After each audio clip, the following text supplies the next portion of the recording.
Hello guys, welcome back to my YouTube channel. और ये है हमारे जावास्क्रिप्ट कोर्स की वीडियो नंबर 24। और आज की इस वीडियो के अंदर हम लोग देखने जा रहे हैं फंक्शंस के पैरामीटर्स और साथ में फंक्शन की रिटर्न वैल्यू के बारे में। पिछली वीडियो के अंदर हमने ये डिस्कस किया था कि फंक्शन क्या चीज़ हैं और इन्हें कैसे बनाया जाता है और कैसे यूज़ किया जाता है, और साथ में हमने ये भी देखा था कि फंक्शन को बनाने का फ़ायदा क्या होता है। और आज की इस वीडियो के अंदर हम लोग देखने जा रहे हैं कि पैरामीटर फंक्शन की क्या चीज़ हैं और साथ में फंक्शन की जो रिटर्न वैल्यू होती है इसका क्या मतलब होता है। तो यहाँ पर जो एग्जाम्पल है ये वाला फंक्शन मैं आपको बनाकर दिखाता हूँ। तो चलो विजुअल स्टूडियो के अंदर, तो यहाँ पर मैं क्या करूँगा, यहाँ पर मैं आपको वही फंक्शन बनाकर दिखाऊंगा। फंक्शन बनाने का तरीका क्या है, पहले लिखते हैं फंक्शन, फिर इसके बाद इस फंक्शन का जो नेम है वो लिखना है। ये जो ऐड नंबर्स है ना, ये इसका नेम है। तो मैं यहाँ पर नेम लिख देता हूँ, ऐड नंबर्स। ठीक है।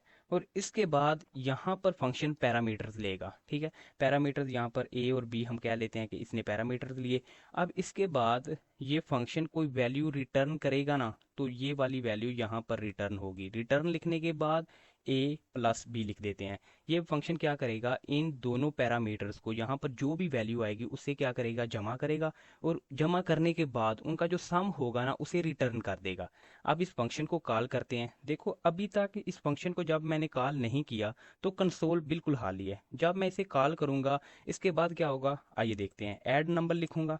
ऐड नंबर्स लिखने के बाद यहाँ पर मैं 33 और 77 दे देता हूँ। ठीक है। तो अब देखो यहाँ पर कुछ भी नहीं आया। कुछ भी क्यों नहीं आया, इसलिए नहीं आया क्योंकि ये फंक्शन एक वैल्यू रिटर्न कर रहा है। ये जो फंक्शन है ना, ये दोनों पैरामीटर्स को ऐड करेगा और उसके बाद इन दोनों का सम जो होगा वो रिटर्न करेगा। ये वैल्यू तो रिटर्न कर रहा है लेकिन उस वैल्यू को मैं शो नहीं करवा पा रहा। क्यों नहीं करवा पा रहा, क्योंकि मैंने यहाँ पर कंसोल डॉट लॉग नहीं लिखा। कंसोल डॉट लॉग मुझे लिखना पड़ेगा। कंसोल डॉट लॉग लिखा और उसके बाद ये जो फंक्शंस इन दोनों पैरामीटर्स को लेने के बाद इनका सम करने के बाद जो वैल्यू रिटर्न करेगा ना, वो ये कंसोल डॉट लॉग उसे प्रिंट करवा देगा। तो अब आप देखो यहाँ पर 110 आ चुका है। सही है। समझ आ गई आपको कि यहाँ पर फंक्शन की जो रिटर्न वैल्यू है वो क्या करती है, कि फंक्शन जो भी वैल्यू रिटर्न करेगा ना, अगर मैं यहाँ पर रिटर्न में ये लिख दूं, हाय आई एम फंक्शन। सही है। कोई भी मैं वैल्यू रिटर्न करवा सकता हूँ। इसका मतलब ये नहीं है कि कोई खास वैल्यू, कोई खास नंबर ही रिटर्न करवाना है। तो आप देखो यहाँ पर ये जो फंक्शन कॉल हुआ उसमें ये रिटर्न होकर आ चुका है, हे आई एम अ फंक्शन। ठीक है। उम्मीद करता हूँ कि आपको रिटर्न वैल्यू की समझ आ चुकी है। रिटर्न में मैं सही कर देता हूँ उसे, मैं लिखूंगा यहाँ पर रिटर्न ए प्लस बी। ठीक है। अब ये जो ये चीज़ें हैं ना, ये होता है पैरामीटर। ठीक है। तो मैं पैरामीटर को कुछ इस तरीके से भी दे सकता हूँ, ए इज इक्वल टू 33, मैं इसे 303 कर देता हूँ। और इसके बाद बी भी यहाँ पर लिखूंगा, बी इज इक्वल टू 977 कर देता हूँ। तो अब देखो यहाँ पर इस इन दोनों का सम आ चुका है। यानी आप फंक्शंस को उनके नेम से भी दे सकते हो। अगर आप बी पहले देना चाहते हो और ए बाद में देना चाहते हो तो आप ऐसा भी कर सकते हो। ठीक है।